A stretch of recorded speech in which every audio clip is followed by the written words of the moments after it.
Hello friends, post market రిపోర్ట్లోకి మన మిత్రులందరికీ స్వాగతం. ఈరోజు ఫిబ్రవరి 21వ తారీఖు శుక్రవారం. కంటిన్యూస్గా మార్కెట్లు 5 నెలల నుంచి కూడా నెగిటివ్లో అయితే క్లోజ్ అవుతూ వస్తూ ఉన్నాయి. దీనికి గల కారణాలు మనం చూసినట్టయితే ఎఫ్ఐఎస్ ఎగ్జిట్ అవుతున్నారు, హైయర్ వాల్యుయేషన్స్లో ఉన్నాయి. దాని తర్వాత చైనా స్టిమ్యులస్ స్టార్ట్ అయింది. యూఎస్ ఎలక్షన్స్ తర్వాత ట్రంప్ గారు ఏంటంటే ట్రేడ్ వార్ అనేది తీసుకురావడం జరిగింది. రూపీ డిప్రిషియేట్ అవుతుంది అండ్ డాలర్ ఏంటంటే స్ట్రెంత్ అవ్వడం జరిగింది. సో మొత్తం మీద అన్నీ కలిసి ఒకేసారి మార్కెట్ని ఏంటంటే కిందకి డ్రాగ్ చేస్తున్నాయి అని చెప్పేసి చెప్పుకోవచ్చు. దానికి తగ్గట్టు మెయిన్ కోరు అంటే మెయిన్ పెట్రోల్ అన్నమాట మార్కెట్కి ఏంటంటే ఈ యొక్క ఎర్నింగ్స్ అనమాట. Q3 ఎర్నింగ్స్ కూడా అంత స్ట్రాంగ్గా రాకపోవడం అనేది వన్ ఆఫ్ ద రీజన్ అని చెప్పేసి చెప్పుకోవచ్చు. ఇక సెక్టార్ పర్ఫార్మెన్స్ అనేది మనం తీసుకున్నట్టయితే మెటల్స్ అనేది మాత్రం గ్రీన్లో ఉన్నాయి. ఎందుకంటే సేఫ్ గార్డ్ ట్యాక్స్ అనేది చైనా నుంచి ఏదైతే ఇంపోర్ట్ చేసుకుంటున్నారు స్టీల్ కానీ అల్యూమినియం కానీ దాని మీద వేయటం అనేది జరుగుతుంది. సో దానివల్ల అయితే పాజిటివ్గా కనిపిస్తూ ఉంది. ఇక ఆటోమొబైల్ టాప్ లూజర్గా ఉంది. మనందరికీ తెలిసిందే ఎలన్ మస్క్ గారు టెస్లాని ఇండియాలోకి లాంచ్ చేయాలని చెప్పేసి ప్లాన్ చేస్తూ ఉన్నారు. ఒకవేళ అదే జరిగిందంటే డెఫినెట్గా ఏంటంటే ముఖ్యంగా Mahindra and Mahindra SUV manufacturer కొద్దిగా ట్రబుల్లో ఉండే అవకాశం ఉంది. అట్ ద సేమ్ టైం ఏంటంటే ప్రీమియం సెగ్మెంటేషన్ అంటే రిచ్ ఏదైతే కేటగిరీ ఉందో డెఫినెట్గా ఈ యొక్క టెస్లా ఎంత కాస్ట్ ఉన్నా సరే బుక్ చేసుకోవడానికి అయితే వెనకాడరని చెప్పేసి ఒక అంచనాలు కూడా ఉన్నాయి. నేను బ్రాడర్ పిక్చర్లో ఏంటంటే ఆటోమొబైల్స్లో ముఖ్యంగా మహీంద్రా అండర్ ప్రెషర్లో అయితే కనిపిస్తూ ఉంది. ఇక ఎఫ్ఐఎస్ డేటా మనం చూసుకున్నట్టయితే మొన్న మధ్యకాలంలో 4,000 crores దాకా బై చేశారు. బట్ అగైన్ ఏంటంటే 3,449 కోట్లు క్యాష్ మార్కెట్లో సెల్ చేశారు. డిఐస్ 2,884 కోట్లు అనేది క్యాష్ మార్కెట్లో బై చేసినట్టు తెలుస్తూ ఉంది. ఎఫ్ఐఎస్ సెల్లింగ్ చేస్తూ వస్తున్నారు కంటిన్యూస్గా, డిఐస్ అయితే కంటిన్యూస్గా బై చేస్తూ సపోర్ట్ చేస్తూ వస్తూ ఉన్నారు. బుచ్చి గారు ఏమంటున్నారంటే ప్రీవియస్గా ఆమె చెప్పారనమాట, మిడ్ క్యాప్ కానీ స్మాల్ క్యాప్ కానీ హైయర్ వాల్యుయేషన్స్లో ఉన్నాయి. మేబీ రీరేటింగ్ అవ్వచ్చు, అంటే కొన్ని కంపెనీలు ఫండమెంటల్స్ స్ట్రాంగ్గా పుంజుకోవచ్చు, కానీ చాలా కంపెనీలు ప్రైస్ కొను ఆ ఫండమెంటల్స్కి బ్యాలెన్స్ అవ్వట్లేదని చెప్పేసి చెప్పడం జరిగింది. బట్ ఈసారి ఏమన్నారంటే ఇక ఎప్పుడు కూడా వాల్యుయేషన్స్ గురించి మాట్లాడొద్దు, ఏది ముఖ్యంగా small and mid cap companies గురించి, ఎందుకంటే ఆల్రెడీ డీసెంట్గా కరెక్ట్ అయినాయి. సో ఇక దీని అర్థం ఏంటంటే ఇక్కడ ఇన్వెస్ట్ చేసుకోవడానికి మనం వాళ్ళకి ఒక పాజిటివ్ హోప్ అనేది క్రియేట్ చేయాలి, అది దాని మీనింగ్ అనమాట ఇంటర్నల్గా. సో ఎనీహౌ ఇక పొద్దుగూకులు ప్రతిసారి కూడా వాల్యుయేషన్స్ అయి ఉన్నాయి, మిడ్ క్యాప్ ఓవర్ వాల్యుయేషన్స్ ఇట్లా అనొద్దు అని చెప్పేసి ఒక చెప్పడం అనేది జరిగింది. ఇక సిడిఎస్ఎల్కి పీర్స్ ఎవరంటే కాంపిటీటర్ ఎన్ఎస్డిఎల్, వీళ్ళు డిపాజిటరీ సర్వీసెస్ అనేది ప్రొవైడ్ చేస్తూ ఉంటారు. అయితే ఈరోజు ఏంటంటే ఎన్ఎస్డిఎల్ వాళ్ళు ఐపీఓకి రావాలని చెప్పేసి ప్లాన్ చేస్తున్నాం అని చెప్పేసి చెప్పారు. అయినప్పుడు కూడా ఈ యొక్క సిడిఎస్ఎల్ షేర్ అనేది సిగ్నిఫికెంట్గా రైజ్ అవ్వడం అనేది జరిగింది. ఒకవేళ ఎన్ఎస్డిఎల్ అనేది ఐపీఓ లాంచ్ చేసింది అనుకోండి, ప్రోబ్లీ అక్కడ కొద్దిగా టఫ్ అనేది కాంపిటీషన్ అనేది వచ్చే అవకాశం కనిపిస్తుంది.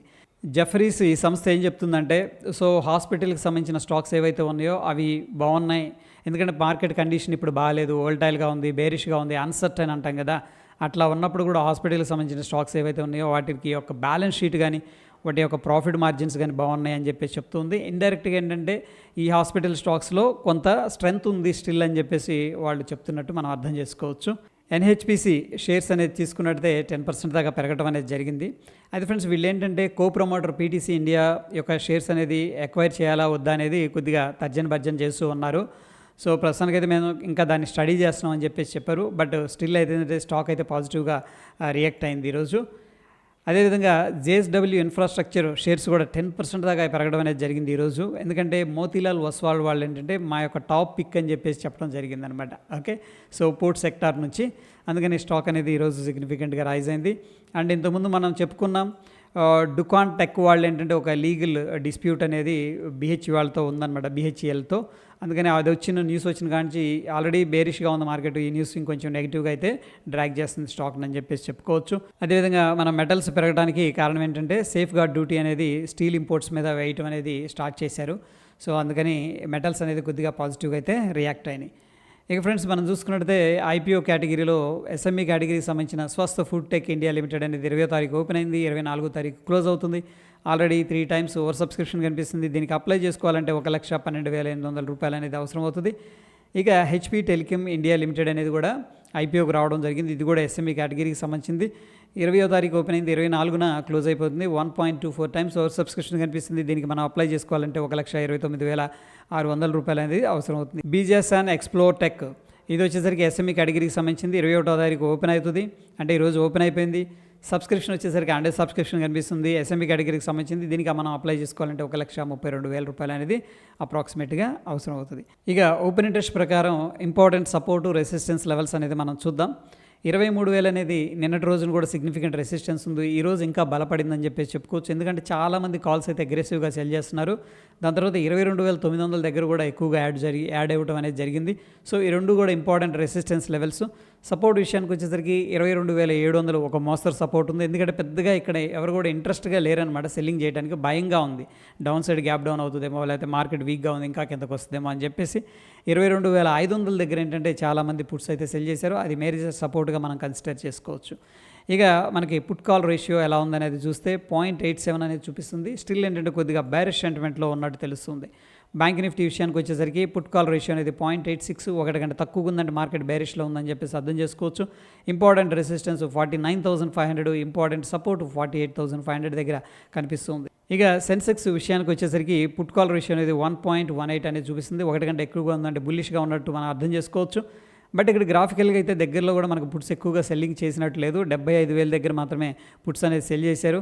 సో ఇది ఇంపార్టెంట్ సపోర్ట్ అని చెప్పేసి చెప్పుకోవచ్చు. అట్ ద సేమ్ టైం 75,500 అనేది మనకి ఇమీడియట్గా ఉన్న రెసిస్టెన్స్ లెవెల్. అయితే ఫ్రెండ్స్ ఇక్కడ మనకి మంత్లీ టైం ఫ్రేమ్లో ఒకసారి చూసుకున్నట్టయితే కంటిన్యూస్గా మార్కెట్ అనేది 1, 2, 3, 4, 5 నెలల నుంచి పడుతూ వస్తుంది. ఇంకెన్ని నెలలు పడుతుంది అని డౌట్గా ఉంది. ఇక మనకి లోవర్ టైం ఫ్రేమ్స్లో కానీ అనాలిసిస్ అనేది మనం చూసుకున్నట్టయితే సో ప్రస్తుతానికి ఏంటంటే ఈ యొక్క లెవెల్ వెరీ ఇంపార్టెంట్. మనం అనుకున్నాం 22,800 అనేది వెరీ ఇంపార్టెంట్ అని చెప్పేసి ప్రస్తుతానికి ఫిబొనాకీ అనేది డిలీట్ చేస్తున్నాను. ఈ లెవెల్ దగ్గర బ్రేక్అవుట్ అయితే జరిగి మళ్ళీ రీటెస్ట్ చేసింది. దాని తర్వాత ఇంపార్టెంట్ సపోర్ట్ 22,720 దగ్గర అప్రాక్సిమేట్గా కనిపిస్తుంది. అగైన్ ఇక్కడ నుంచి బౌన్స్ అనేది జరిగింది. సో ప్రాబబ్లీ ఈ యొక్క లెవెల్ అనేది బ్రేక్అవుట్ జరిగిందంటే ఇంకొంచెం ఫాస్ట్గా కిందకు వెళ్ళడానికి ఆస్కారం కనిపిస్తుంది. ఒకసారి ఫిబొనాకీ ప్రకారం ఫిబొనాకీ ఎక్స్టెన్షన్ ప్రకారం ఇంపార్టెంట్ లెవెల్స్ అనేది డౌన్ సైడ్ మార్క్ చేద్దాం. ఎందుకంటే ఒకవేళ వీక్ సినారియోలో 22,650, 22,530 అనేది మనకి అప్రాక్సిమేట్గా ఇమీడియట్గా ఉన్న సపోర్ట్స్ అని చెప్పేసి చెప్పుకోవచ్చు based on the Fibonacci extension. So friends ప్రస్తుతం ఉన్న సిచ్యువేషన్లో మనకి పాజిటివ్ అంశాలు కనిపించట్లేదు. మార్కెట్లో కొంత ఎఫ్ఐఎస్ కూడా ఎగ్జిట్ అనేది ఇంకా కంటిన్యూ చేస్తూ ఉన్నారు. స్టిల్ టెక్నికల్గా కూడా మనకి ఇంపార్టెంట్ సపోర్ట్ దగ్గర అయితే ట్రేడ్ అవుతుంది. కానీ ఇక్కడ నుంచి బౌన్స్ అనేది తీసుకొని ఈ లో అనేది బ్రేక్ చేయకుండా స్టేబుల్ అయిందంటే మనకి బౌన్స్ అనేది జరగడానికి ఆస్కారం ఉంది. బట్ పాజిటివ్ ట్రిగ్గర్స్ కూడా ఎటువంటివి కనిపించట్లేదు. సో ఎనీహౌ చూద్దాం. బ్రాడర్ పిక్చర్లో అయితే మార్కెట్ వీక్గానే ఉంది. బట్ ఎట్ క్రూషియల్ లెవెల్స్ దగ్గర అయితే ట్రేడ్ అవుతుంది కాబట్టి మనం వెయిట్ అండ్ వాచ్ సిచ్యువేషన్ అనేది నడుస్తుంది. ఇది పోస్ట్ మార్కెట్కి సంబంధించిన అప్డేట్స్ ఫ్రెండ్స్. మరొక ఇంట్రెస్టింగ్ ఎపిసోడ్ మళ్ళీ కలుసుకుందాం. వీడియో ఇన్ఫర్మేటివ్గా అనిపిస్తే తప్పకుండా లైక్ చేసి మీకు సపోర్ట్ అనేది తెలియజేయండి. ధన్యవాదాలు.